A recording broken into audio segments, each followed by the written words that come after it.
শাখামূলে পাতিয়া বোধন, গণেশের কল্যাণে গৌরীর আগমন। গিরি গণেশ আবার শুভকারী, পূজে গণেশ পেলাম উমা হৈমবতী।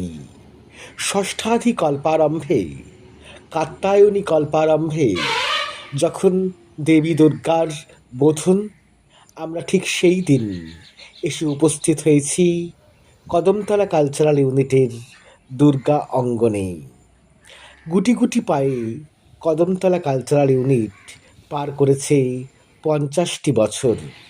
সালটা 1975। তখন মেকলিগঞ্জের দুর্গাপুজো হাতে গোনা। কয়েকজন নবযুবক স্থির করেছিল আরেকটি নতুন পুজো উপহার দেবেন মেকলিগঞ্জের আপামর জনসাধারণকে। সেই পথ চলা শুরু। তারপর যা দেখছেন, আজ রজত জয়ন্তী বর্ষে কদমতলার দুর্গাপুজো। মণ্ডপ সজ্জায় থিমের ছোঁয়া। মণ্ডপের প্রধান উপাদান হিসাবে ব্যবহার করা হয়েছে বাঁশকে। বলাই যায় এই মণ্ডপ পরিবেশ বান্ধব।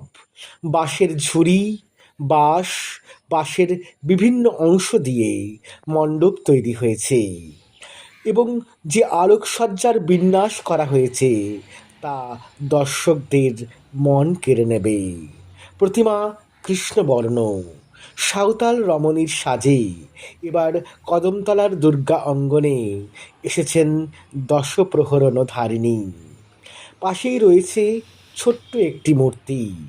এই মূর্তিতেই উপাচারে পূজিত হবেন দেবী।